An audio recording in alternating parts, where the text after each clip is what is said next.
Me di cuenta de que algo andaba mal cuando mi nombre desapareció del sobre. No tachado, ni reemplazado por el de otra persona, simplemente desaparecido, como si nunca hubiera estado allí. El papel era grueso, color crema, ligeramente espolvoreado con purpurina que reflejaba la luz del árbol de Navidad que estaba detrás de mí. El correo de todos los demás tenía nombres escritos con una caligrafía circular y familiar. El mío solo tenía una dirección, y debajo, en letras más pequeñas, 3 palabras que me hicieron encoger el estómago antes de entender por qué. Pedidos de Navidad incluidos. Me quedé allí más tiempo del debido, la habitación cálida con canela y pino, mis padres riendo de la cocina, la radio tarareando algo alegre e inofensivo. Recuerdo que pensé en lo extraño que era que el miedo pudiera florecer tan silenciosamente, sin ruido ni dramatismo, solo una suave presión tras las costillas. No la abrí de inmediato. La subí, pasando junto a fotos enmarcadas de un chico que reconocí, pero con el que ya no me sentía del todo identificado, hasta mi habitación, donde la puerta seguía crujiendo como siempre. Me senté en el borde de la cama, con el sobre apoyado en las palmas de las manos como si fuera a zumbar o morder. Dentro había una carta, de una sola página, escrita con precisión. Esta Navidad seguirás las órdenes que te den. Se me cortó la respiración. Reí con ganas porque eso era lo que hacía cuando las cosas no tenían sentido. Una broma, me dije a mí mismo. Una broma elaborada de un amigo que sabía exactamente cómo inquietarme. Pero la risa no volvió. Te vestirás como te indiquen. Obedecerás sin rechistar. Sonreirás porque resistirte solo lo hará más difícil. Dejé de leer ahí. El corazón me retumbaba en los oídos y odiaba esa parte de mí. La parte que quería seguir adelante incluso con las manos temblorosas. Odiaba que la curiosidad se sintiera tan cerca del reconocimiento. El resto de la carta explicaba las cosas con calma, con detalles inquietantes. Llegarían paquetes. No debía rechazarlos. No debía decírselo a nadie. Todo sería apropiado para cada edad, para espacios familiares, para el público. La palabra apropiada a menudo parecía una garantía dirigida a otra persona. Al final había una última línea, separada del resto. Esto no es un castigo, es una preparación. Doblé la carta despacio, con cuidado, como si al doblarla mal se me escaparan las palabras. Me dije que la tiraría. Incluso me levanté para hacerlo. Pero en lugar de eso, la guardé en un cajón de mi escritorio, entre cuadernos y recibos viejos, en un lugar privado y oscuro.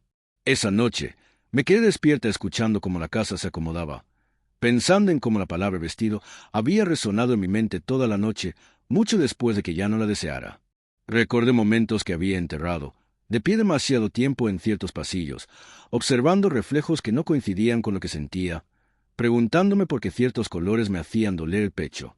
Ninguno de esos recuerdos parecía peligroso por sí solo. Juntos, parecían estar esperando. El primer paquete llegó 2 días después. Era pequeño, de aspecto inofensivo, envuelto en papel marrón con una cinta roja atada con tanta pulcritud que parecía intencionado, de una forma que me hizo un nudo en la garganta. Lo subí como contrabando, con cada paso resonando demasiado fuerte. Dentro había un cardigan, suave, verde pálido, doblado con cuidado. Esta vez no había nota, ni instrucciones, solo el peso de la tela en mis manos y la repentina necesidad irracional de apretarla contra mi cara. Al principio no lo hice. Me dije a mí misma que estaba siendo ridícula. Pero finalmente, sola, lo hice, y algo en mi pecho se aflojó de una manera que me asustó más que la carta. No me lo puse ese día, pero tampoco lo guardé. Lo colgué detrás de la puerta, donde podía verlo cada vez que levantaba la vista, y esperó en silencio, paciente, como si ya supiera que volvería. Y entre la primera nevada y el segundo paquete, empecé a comprender que no se trataba de ropa. Se trataba de ser visto, aunque aún no supiera en quién me estaba convirtiendo. El segundo paquete llegó una mañana en que el cielo parecía indeciso, gris sobre blanco, como si no pudiera comprometerse a nevar. Sabía que llegaría antes de que sonara el timbre. Esa certeza me perturbó más que el timbre en sí, más que la forma en que me latía el pulso, como si hubiera estado esperando todo el tiempo. Abrí la puerta y encontré la caja sobre el felpudo, cubierta de frío, con mi apellido impreso nítidamente en la etiqueta. De nuevo, sin nombre. Me quedé allí agachado más tiempo del necesario, escuchando el silencio de la calle, casi esperando que alguien me observara desde un coche o detrás de un árbol. No había nadie. Eso casi lo empeoró. Subí la caja con el mismo cuidado que se le daría a algo frágil, aunque me sentí más frágil. Cerré la puerta, con llave esta vez, y me senté en el suelo en lugar de en la cama. No sé por qué. Simplemente me sentí más sincero, como si aún no mereciera la comodidad del colchón. Dentro había ropa, más de una esta vez. Estaba doblada en rectángulos precisos, de colores suaves pero deliberados. Una blusa de manga larga color crema, una falda plisada azul marino apagado, medias opacas, y debajo, una nota. Empieza hoy. Eso era todo. Sin explicación, sin amenaza, solo la suposición de que obedecería. Recuerdo que mi primer instinto fue la ira. No era una ira a gritos, sino una furia defensiva que me tensó la mandíbula. ¿Quién se creía esta persona? ¿Qué le daba derecho? Me levanté demasiado rápido y caminé de un lado a otro por la habitación, con la caja abierta en el suelo como si fuera una prueba. Mi reflejo se reflejó en el espejo sobre mi tocador, con los hombros encorvados, el pelo demasiado largo para ser considerado arreglado, pero demasiado corto para ser intencional. Un cuerpo atrapado en una forma que parecía prestada. Me dije que no lo haría. Me lo dije varias veces, paseándome, respirando, repitiéndolo hasta que las palabras empezaron a debilitarse. Entonces imaginé tirando la ropa. El nudo en mi pecho no se aflojó con el pensamiento. Se apretó. Me imaginé fingiendo que nada de esto había sucedido. Me imaginé la Navidad transcurriendo como siempre. Me imagino dentro de unos meses, todavía con dudas. Esa imagen me asustó más que la caja. Volví a sentarme en el suelo y cogí primero la tapa color crema. La tela era más pesada de lo que parecía, cálida y con una suavidad que parecía deliberada en lugar de delicada.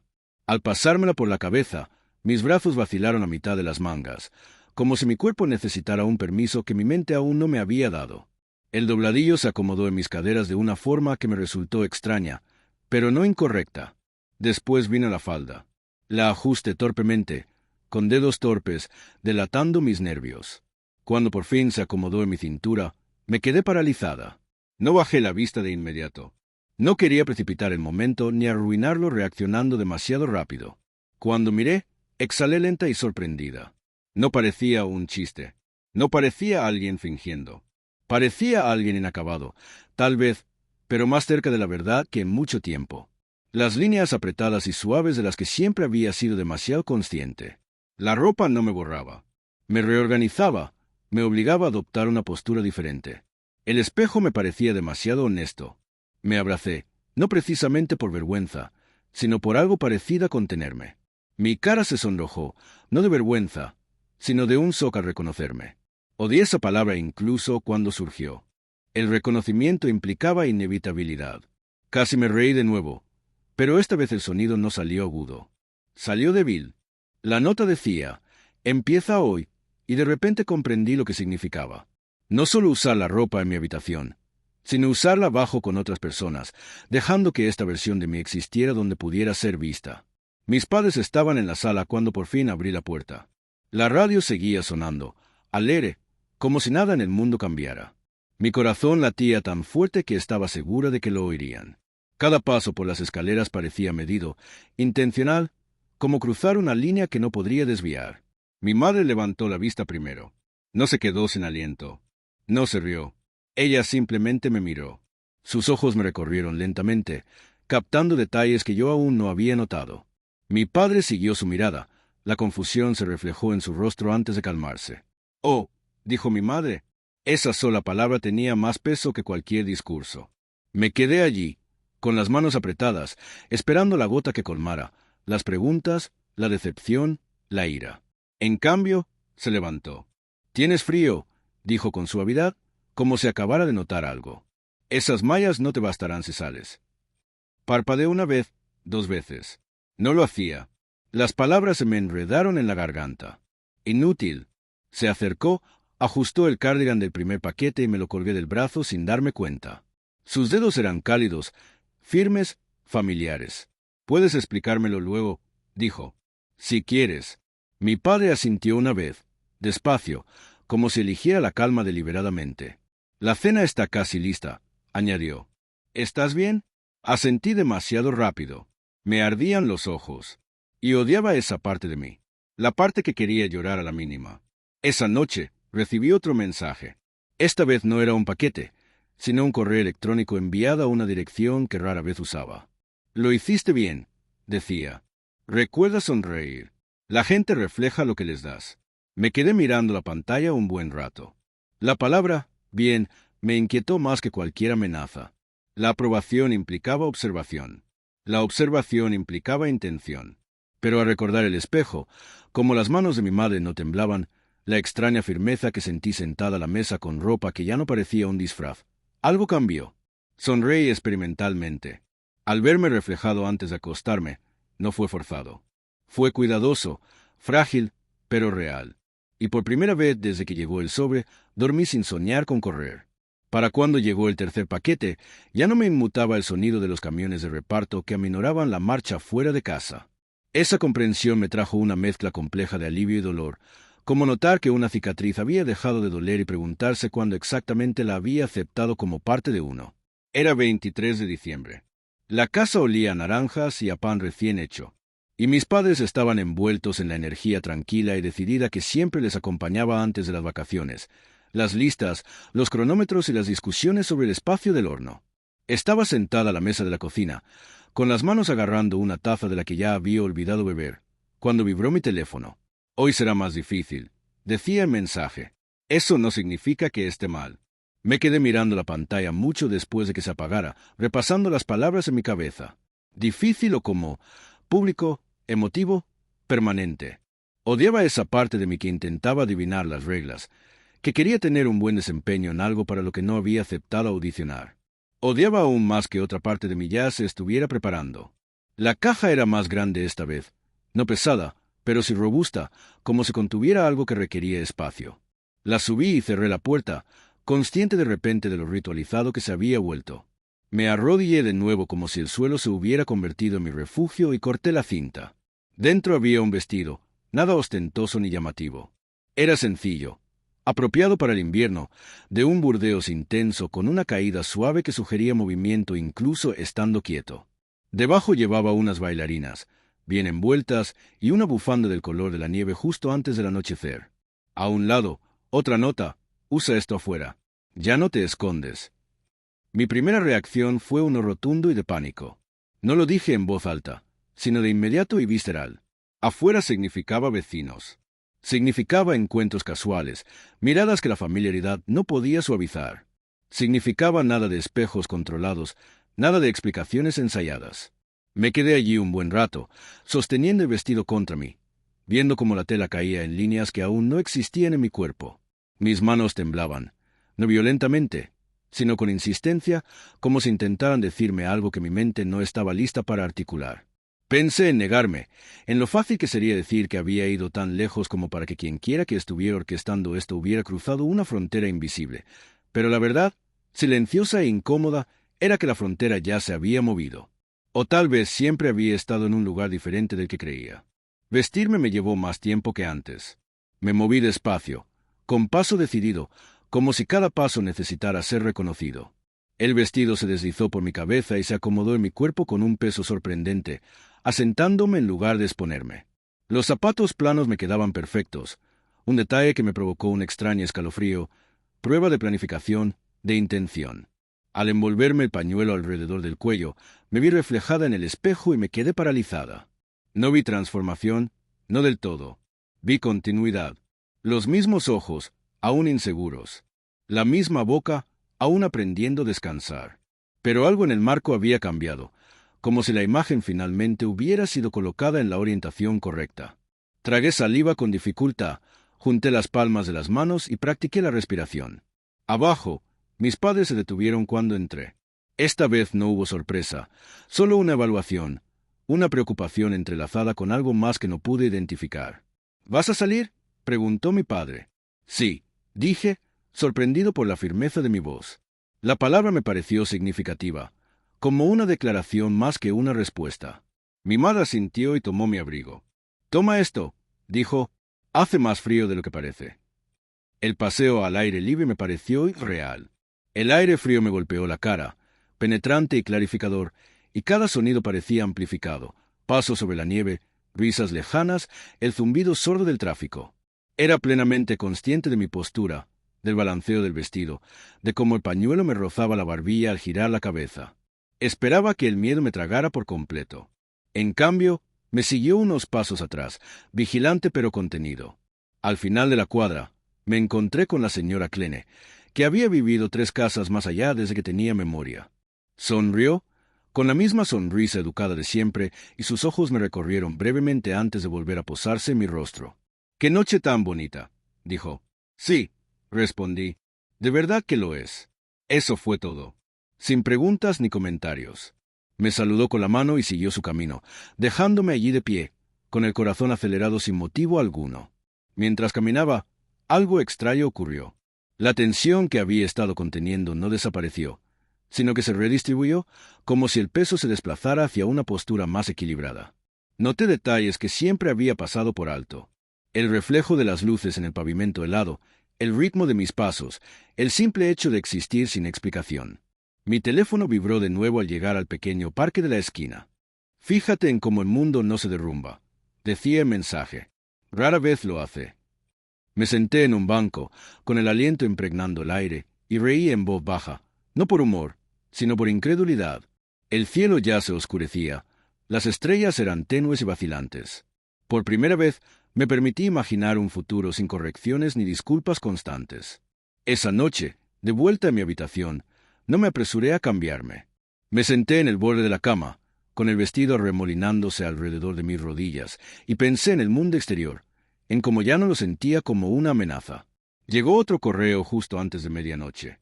«Mañana es Navidad», decía. «Mañana decidirás si esto continúa». Me quedé mirando esas palabras hasta que se me desdibujaron. Elección. Después de tanto tiempo, me recosté, completamente vestida, mirando al techo, con el corazón lleno de preguntas que ya no me parecían venenosas.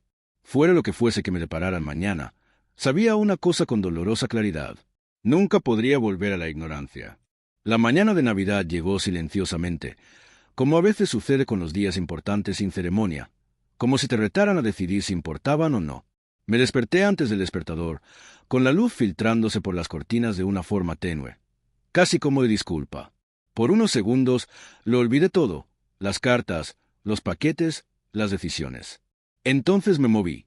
Sentí la tela contra mis piernas, recordé el vestido con el que me había quedado dormida, y el peso del día me invadió como una respiración contenida. Me quedé allí tumbada más tiempo del habitual, mirando al techo, escuchando cómo la casa despertaba a mi alrededor. Pasos lejanos, el tintineo de los platos, el murmullo de voces suavizado por años de familiaridad. En esta casa, la Navidad siempre había sido un ritual. La misma música, el mismo desayuno, las mismas discusiones sobre papel de regalo. La continuidad había sido reconfortante. Este año se sintió como una prueba. Mi teléfono vibró una vez en la mesita de noche. No había vista previa del mensaje, solo una notificación. No lo contesté enseguida. En cambio, me incorporé y bajé las piernas por el borde de la cama. El vestido se había arrugado un poco durante la noche, pero aún lo sentía como mío. Darme cuenta de eso me sobresaltó. No prestado, no asignado. Mío, de la manera silenciosa y discreta que más importaba.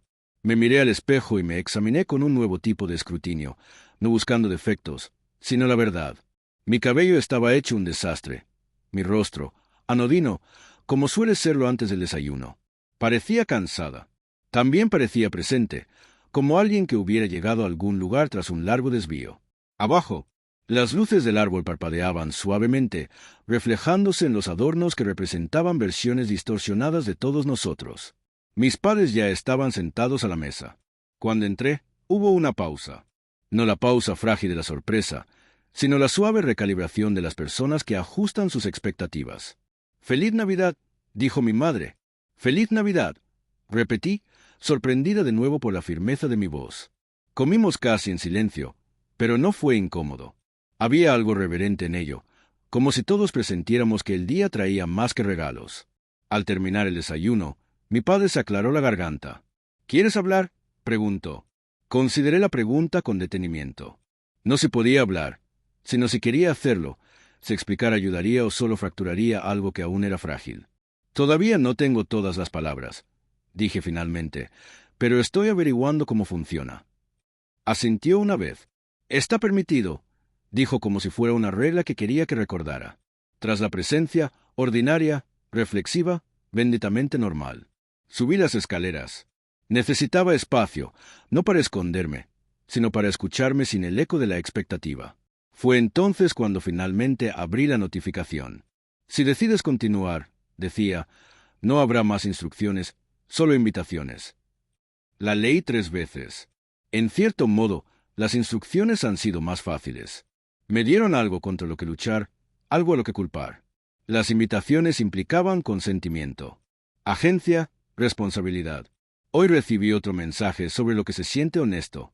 Sonríe solo si te sale de forma natural. Me recosté en la cama, con el corazón latiendo con fuerza, no por miedo esta vez, sino por el vértigo de estar al borde de algo autodirigido. Abrí mi armario. La ropa de los paquetes ya estaba colgada allí, sin ocultarse, sin separarse.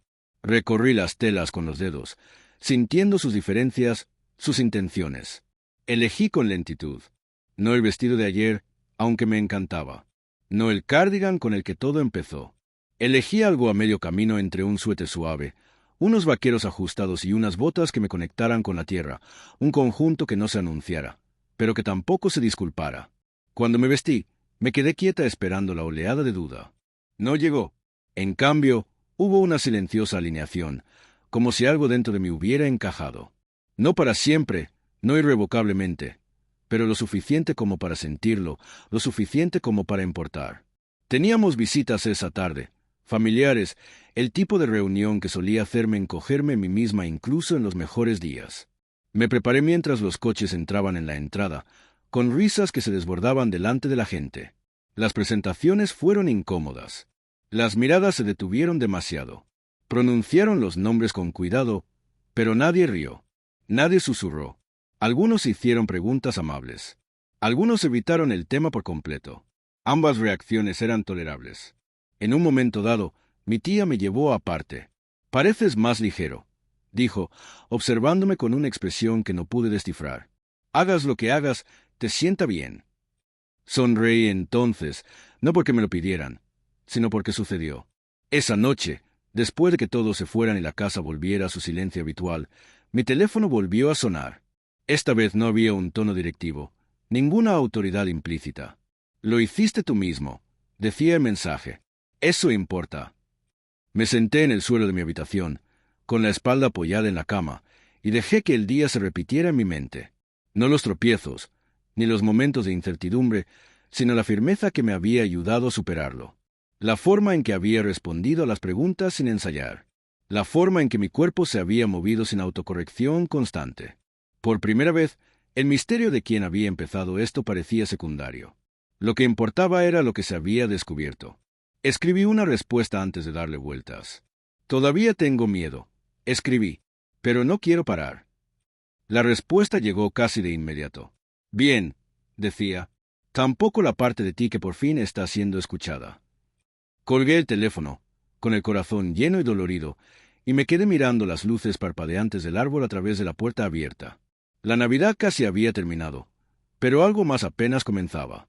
Algo frágil, valiente e innegablemente mío. Los días posteriores a la Navidad se sintieron extrañamente suspendidos, como si el mundo hubiera exhalado y no hubiera vuelto a inhalar.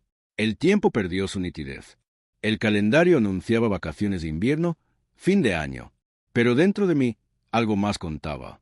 Pequeños momentos de silencio se acumulaban hasta hacerse evidentes. No llegaron más paquetes. Esa ausencia era más fuerte que su presencia. Revisaba el porche cada mañana sin admitirlo. Abro mi correo electrónico más a menudo de lo necesario. Nada, ni instrucciones, ni invitaciones tampoco. Solo silencio, amplio y desorganizado. De esos que te obligan a buscar tu propio significado. Al principio, no sabía qué hacer con eso. Sin la presión de las expectativas, me di cuenta de que gran parte de mi obediencia no se había tratado de obediencia. Se había tratado de permiso. Alguien más decía, «Puedes», cuando nunca supe cómo concedérmelo. Ahora, solo en mi habitación con un armario que ya no me parecía teórico, me di cuenta de que la pregunta había cambiado. ¿Qué quería ponerme hoy? La respuesta cambiaba a diario. Algunas mañanas buscaba instintivamente la suavidad, capas que envolvían en lugar de definir, colores que tranquilizaban en lugar de anunciar. Otros días me vestía más como siempre, pero con pequeñas variaciones deliberadas, un corte diferente, una silueta distinta, elecciones que parecían intencionadas en lugar de predeterminadas. Cada decisión tenía peso, no por ser dramática, sino por ser consciente. El espejo se convirtió en un colaborador en lugar de un adversario. Eso no significaba que todo fuera fácil. Hubo días en que la duda regresaba con claridad al verme reflejado desde el ángulo equivocado y sentía que la vieja desconexión volvía a su lugar. En esos días, el silencio de quien quiera que hubiera empezado esto se sentía menos como libertad y más como abandono. Una tarde, con la frustración a flor de piel, abrí el teléfono y escribí un mensaje que no tenía previsto. ¿Por qué paraste? Escribí y me quedé mirando la pantalla con el pulso acelerado. ¿Eso fue todo? La respuesta no llegó de inmediato. Pasaron los minutos, luego una hora. Colgué el teléfono, enfadada conmigo misma por haberme preocupado. Cuando por fin vibró, la respuesta fue más corta de lo que esperaba. Porque ya no necesitas un guión. Lo releí despacio, dejando que las palabras cayeran. Ya no necesito, no lo merezco, no está permitido. La redacción importaba. Esa noche, mis padres me preguntaron si quería ayudar a decorar galletas para Año Nuevo. Era una pregunta tan normal que casi me dolió. Dije que sí sin pensarlo. Nos quedamos juntos en la cocina, con el glaseado corrido donde no debía, riéndonos de nuestra propia falta de precisión. En un momento dado, mi madre me miró de reojo. «Pareces más tranquilo», dijo con cautela. «Me siento más tranquilo», respondí con la misma cautela. Ella asintió, aceptando que era suficiente por ahora. Con la llegada de enero, trajo consigo la lenta reincorporación al mundo exterior. Recados, citas, lugares familiares que de repente me resultaban desconocidos porque yo era diferente. O quizás porque yo era igual de una forma que nunca antes me había permitido. La primera vez que salí sola, de verdad sola, sin excusas de vacaciones ni compañía familiar, me temblaban las manos al cerrar la puerta.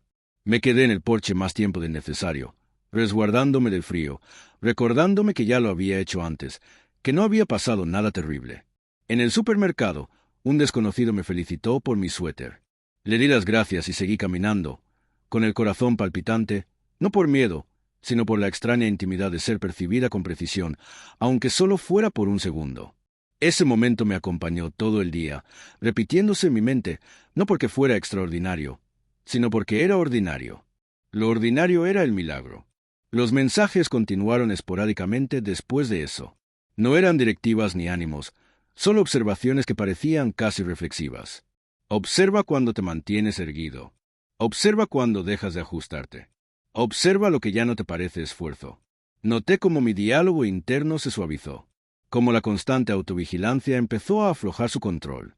Noté cómo mi sonrisa aparecía con más frecuencia, sin que nadie la provocara, cómo mi risa sonaba menos cautelosa.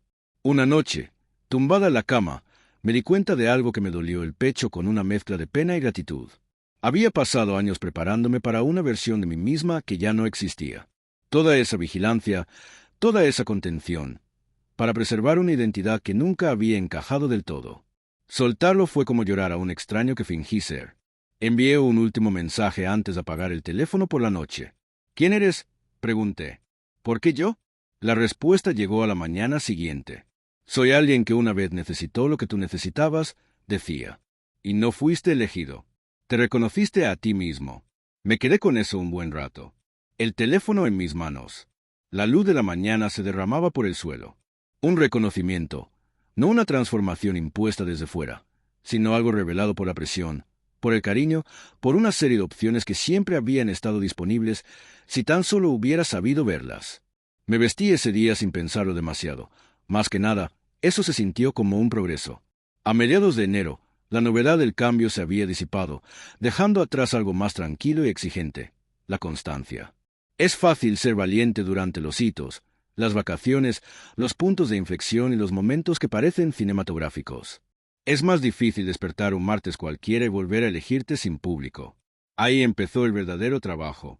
Volví a las rutinas que existían mucho antes de los sobres, de los vestidos, de la primera sonrisa frágil en el espejo.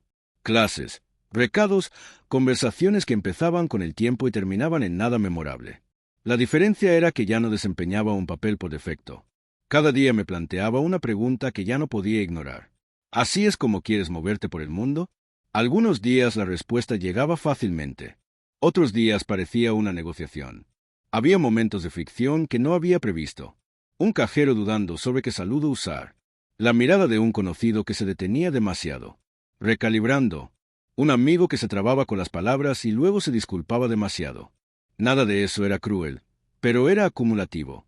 Cada interacción me exigía paciencia, no solo con los demás, sino conmigo mismo. Una tarde, haciendo cola en una cafetería, me vi reflejado en la ventana oscura.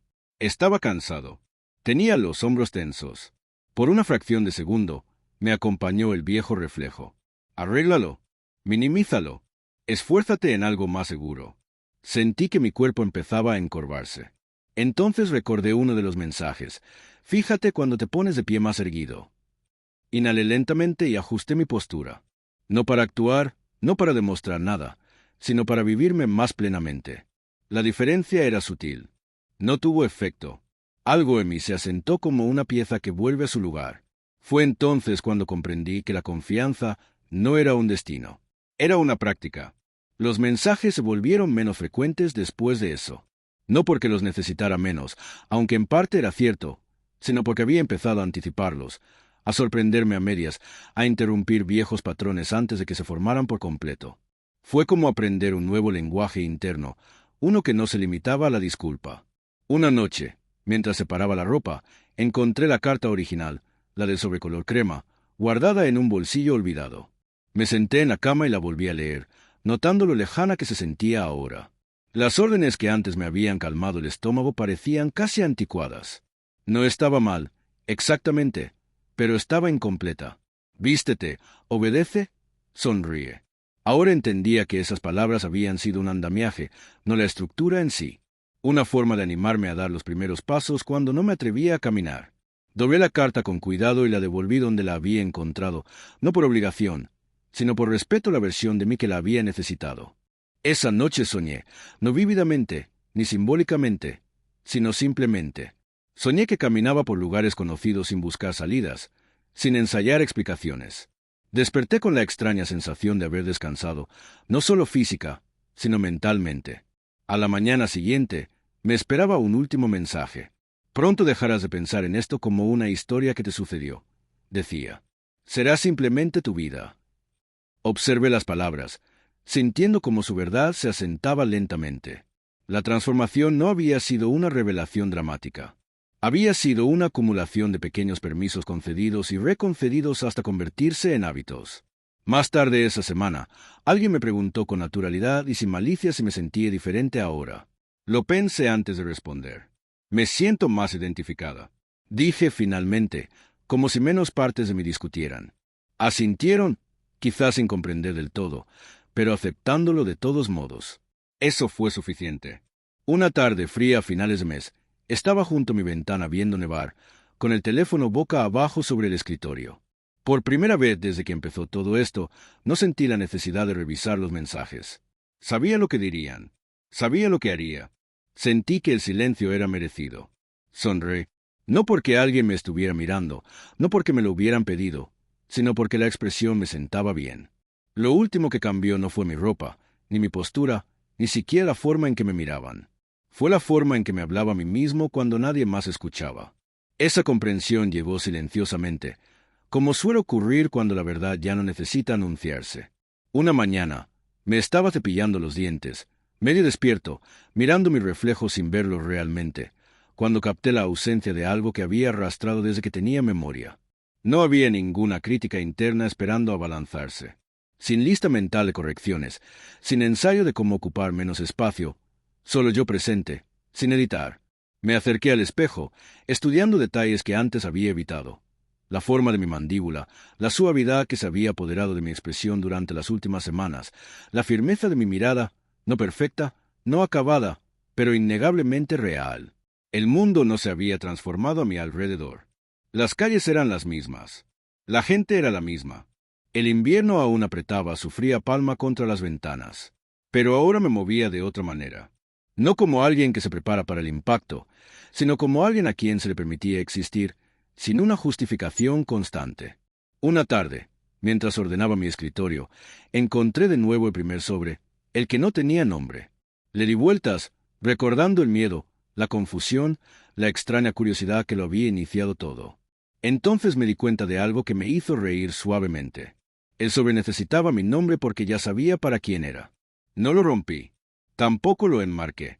Lo guardé en una caja con otros recuerdos. Fotos, notas antiguas, fragmentos de versiones de mí misma que me habían llevado hasta aquí. No como una advertencia, sino como una señal.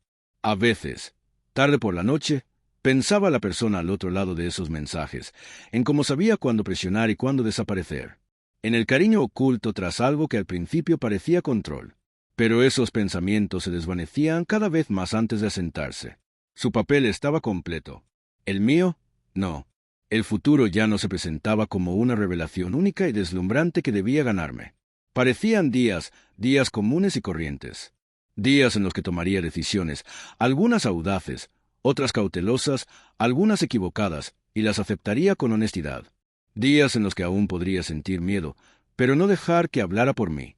Ahora entendía que la transformación no se había tratado de convertirme en otra persona. Se trataba de detener la silenciosa negativa a ser yo misma. Esa noche, al apagar la luz y meterme en la cama, me vi reflejada una última vez en la ventana oscura. Sonreí, no experimentalmente, ni con cuidado, sino con naturalidad. Y por primera vez, la sonrisa persistió incluso después de dejar de ser yo misma.